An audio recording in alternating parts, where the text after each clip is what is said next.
Hey everybody, welcome back to Brainiac Baseball's 1980 Detroit Tigers season replay. Today we have the second game in a three-game set at Cleveland. Yesterday was a big disappointing matchup. We had a six-game winning streak snapped by the last place Indians. Their starting pitcher was Ross Grimsley, who was 0-6. And he really did a number on us. We had some poor defense, and that also contributed to the loss. So today we're looking to get back on the board. We have Bob Stanley starting for the Tigers in his third start since his trade from Boston. In his last start, he deserved a better fate. He pitched great for 6 innings, and then we turned it over to the bullpen, who promptly gave up the lead, even though we did come back and win. And Stanley is facing off against Wayne Garland, who's 3-2 for Cleveland. Let's go ahead and get this game started. As always, I appreciate everyone who's following along. Please like and subscribe if you're enjoying this content. In addition to the season replay, Brainiac Baseball also does baseball card breaks where we open packs of cards and boxes of cards. Today we opened up 3 boxes of 2019 Topps Gallery, searching for Tatis rookie cards.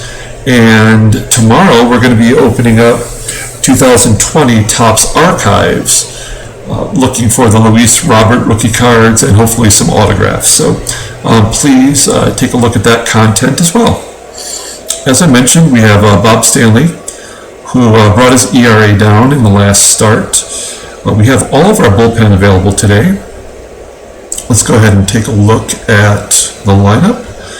Garland is a righty, so we have Gary Hancock back in right field for defensive purposes. And although Brookins did have a walk-off home run in his last start, at third, I'm going to go ahead and put Richie Hebner at third in order to give us a little bit more consistency offensively.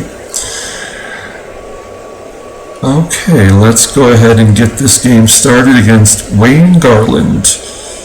Batting first is Sweet Lou, who had 3 hits in yesterday's game, so he was about the only Tiger who was performing offensively. He gets a base hit here as well, bringing his batting average up to 325. And whenever Sweet Lou gets on, then we always hit and run with Trammell. And Trammell hits a line drive to the second baseman for the first out. And I'm going to let Kemp swing away, I guess. He's prone to heading into double plays. In this case, he flies out to center, and that's 2 down for Pudge, Carlton Fisk. Fisk is going to hit a lazy fly ball to right, and that'll be the third out of the inning. So nothing spectacular in the first, and here is Bob Stanley against second baseman Alan Bannister. Bannister's going to hit a double down the line, maybe a triple? Yeah. He goes for an extra base and is safe at third. So Stanley's already off to a rough start. I'm going to bring the infield in and see if we can't prevent that run from scoring. Ground ball to Thompson, and they go home and they get that run. So that strategy worked out for once. And so Hargrove is up with a runner at first and 1 down. He's going to get a base hit past Thompson, and now we got runners at first and second. So it's good that we were able to prevent that run from scoring, because this would be quite a rally at this point. Thornton, the cleanup hitter, is going to hit a fly ball to center for the second out. Pagel does not touch up and go to third. So the runners remain on first and second for Ron Hasse. And Hasse's going to pop it up on the infield, and we're going to get out of that. So top of the second, JT's up. He had yesterday's game off because he's been in such a horrible slump. And we put in Tim Corcoran, and he went 0 for 4, so that didn't work for us either. Parrish pops up on the infield. That's 2 down. And that's going to bring up Richie Hebner. Hebner grounds it back to short, and that's the end of the top half of the second. So Stanley's going to face the number 6 hitter, Toby Hara, to lead off the bottom of the second. Hara grounds out to Trammell, and that's 1 down. Center fielder Von Hayes is up. He's going to go down swinging. That's the first strikeout for Stanley. And number 8 hitter, Rick Manning, who grounds out to short. That's a 1-2-3 inning. So Wayne Garland, I think I mentioned this in his first start. He was basically a relief pitcher until his final season in Baltimore, where he won 20 games, so he became a free agent. And he was the first player of all major league players to ever get a 10-year contract. He had a 10-year, $2.3 million contract. And he went 13-19 his first season, and hurt his shoulder, and he was never the same, and he was out of baseball in 1981. So really, it's kind of set a precedent for all the long contracts, like Mickey Cabrera and Pujols, as examples of contracts that really didn't work out on the back end. Gary Hancock gets a base hit to left for the first hit of the inning. We're gonna hit and run with Sweet Lou. Lou's gonna fly out to right for the second out, and that's gonna bring up Tram with 2 down.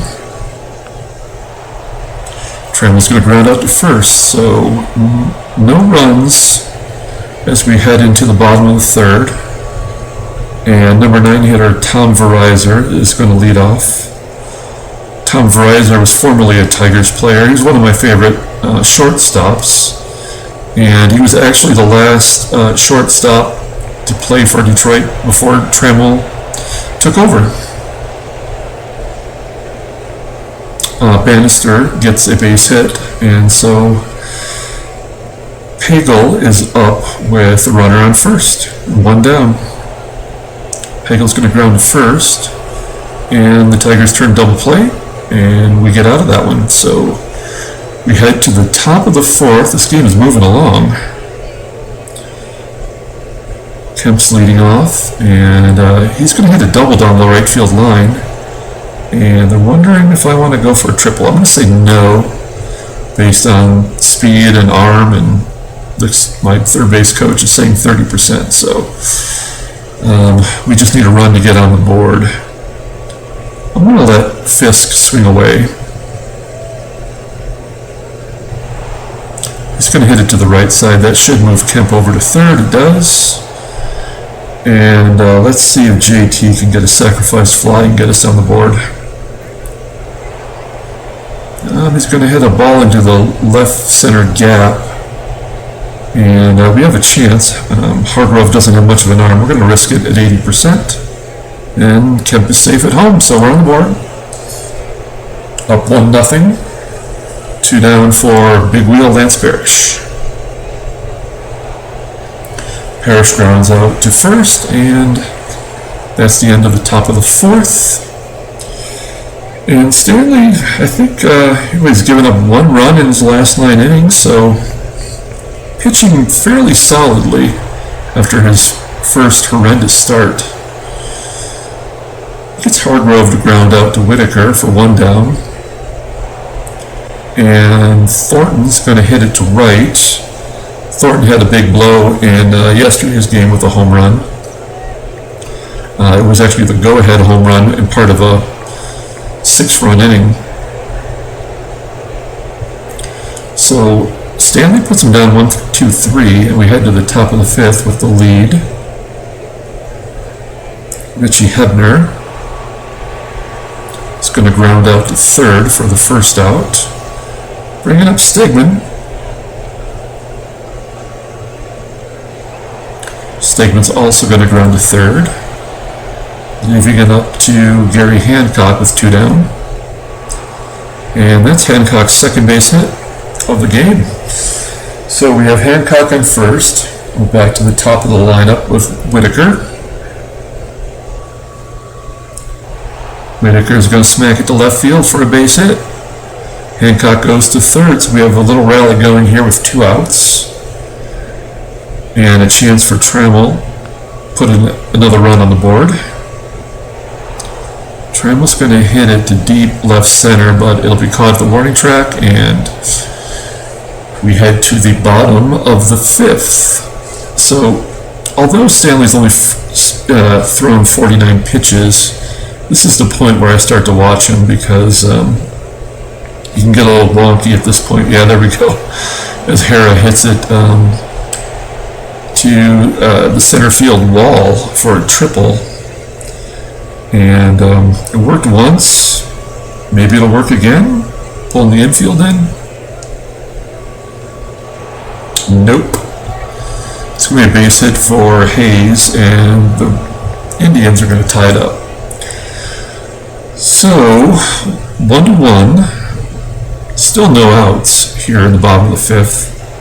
Stanley's officially tired, and he's given up 3 hits in a row. So, that is a sign for sure. So we're going to take him out before he does any more damage. And we're going to bring in Weaver, who's pitched 2 games in a row. So I don't know exactly what to expect from him. I'm going to pull the corners in case Verizor decides to lay down a bunt. But he strikes out instead, and we'll get the first out, bringing up Bannister. We're going to pull the outfield in.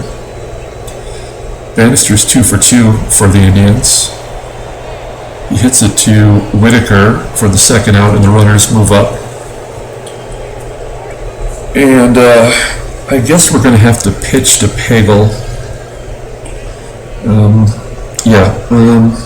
Shoot. This is really not good baseball strategy in the 5th inning, but we're going to take Weaver out, and we're going to bring in Schatzy, who's got a 5-0 record in relief for us. He's been very strong out of the bullpen and really been a catalyst for turning some of our games back in our favor. I give him all those props, and then Pagel gets a base hit down the right field line, scoring both runs. And now we're behind 3-1. So I guess we have 2 down and runner on first. The last place Indians are definitely giving us a run for our money. So we go to the top of the 6th, down 3-1. Garland is definitely the ace of the staff in 1980. They do have John Denny, who we haven't seen in either series, as Garland walks Steve Kemp. This was a period for the Indians where, as Fisk grounds into a double play, where the Indians had years and years of futility. Thompson's going to get a base hit to left field. So runner on first for Lance Parrish, who's 0 for 6 this season versus Garland. May get 0 for 7 as he strikes out. So bottom of the 6th, and we need Schatzeder to give us one more inning here. But Thornton is going to crush it into the gap in right center field for a double. And that brings up Ron Hasse, who hits it to third. And that'll be the first out. Thornton stays at second. I'm going to intentionally walk Hara, who's a righty, to get to Von Hayes, who is definitely strikeout prone. And maybe we can even turn double play. Oh, I guess it won't matter, as Schatzeder balks the runners to second and third, and yeah, that's the way this game's going to go, I guess. So I'm not going to intentionally walk Hayes. There is a chance that he could strike out, but we'll pull the infield in, and he gets an infield single, even with the infield in. So yeah, there's no preventing that run from scoring. And yeah, this is what I call getting moguled, when there's literally nothing you can do to get anyone out. But we have runners in first and third, with one down for Manning. Manning's going to hit a lazy fly ball to center, which will be caught by Kemp in left, and the runner's going to score. So that is the fifth run for the Indians, and the number 9 hitter Verizer's up. I almost called him Verizon. Verizer gets a base hit to center, bringing up Bannister, and we really got to stop the bleeding here. And Schatzeder strikes out Bannister. So 5 unanswered runs for the Indians here in the top of the 7th. Hebner's going to hit a fly ball as he leads off the 7th for the first out. It's going to bring up Stegman. Stegman's going to ground out to third for the second out, and that brings up Gary Hancock. He's 4 for 5 versus Garland this year. And as I point that out, he strikes out. So 1-2-3 inning for Detroit in the top of the 7th. And as we're facing some lefties, I'm going to let Schatzy pitch to these lefties. Pagel's going to line out to Trammell for the first out.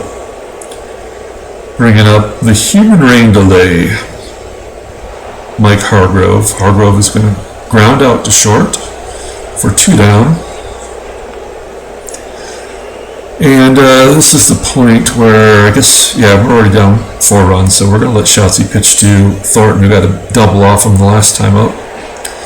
It's going to ground to Schatzy, and that'll be the end of the inning. So 1-2-3 inning for Schatzeder, and that'll be his last inning of the game.